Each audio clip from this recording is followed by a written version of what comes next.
চেঙাৰ আলোকপিত গাঞ্জাৰ বিৰুদ্ধে আৰক্ষীৰ অভিযানত প্ৰায় ৫ লক্ষাধিক টকাৰ ৩.১২৯ কিলোগ্ৰাম শুকান গাঞ্জা জব্দ আৰক্ষীৰ।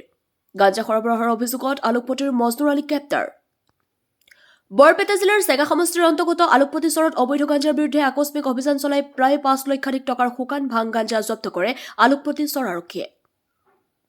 প্ৰাপ্ত তথ্য মতে আলোকপতি চৰ আৰক্ষীৰ থানাৰ ভাৰপ্ৰাপ্ত আৰক্ষী বিষয়া উজ্জ্বল পেগুৰ নেতৃত্বত ৰাইজৰ সহযোগত আৰক্ষীৰ এটা বৃহৎ দলে ৰাইজৰ অভিযোগৰ ভিত্তিত গোপন খবৰৰ পুং খেদি আকস্মিক অভিযান চলাই গাঁওখনৰ মজনুৰ আলী ঘৰৰ পৰা ৩.১২৯ কিলোগ্ৰাম শুকান গাঞ্জা উদ্ধাৰ কৰে। বৃহৎ পৰিমাণৰ গাঞ্জাখিনি বিক্ৰী কৰাৰ উদ্দেশ্যে ঘৰত মজুত কৰি ৰখাৰ সন্দেহ প্ৰকাশ কৰে আৰক্ষীয়ে। জব্দকৃত বৃহৎ পৰিমাণৰ গাঞ্জাসহ মজনুৰ আলীক গ্ৰেপ্তাৰ কৰি আলোকপতি চৰ আৰক্ষীৰ থানালৈ লৈ যায়। অধিক তথ্যৰ বাবে আৰক্ষীয়ে ধৃত মজনুৰ আলীক সোধা পোছা অব্যাহত ৰাখিছে। News desk AIN live. হয়, মই নিজে চকুৰে চাইছো। আমাৰ আলোকপতি চৰ আৰক্ষী থানাৰ পৰা পুলিচ আহি এইটো ঘৰৰ পৰা গাঞ্জা উদ্ধাৰ কৰিছে। মই নিজে চকুৰে চাইছো।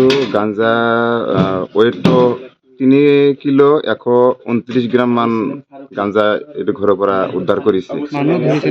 মানুহ এজন ধৰিছে। মানুহজনৰ নাম আছিল মজনুৰ আলী। আমি শুনামতে যিখিনি আমি পাইছো মানে সি বোলে গাঞ্জা বোলে খাই থাকে।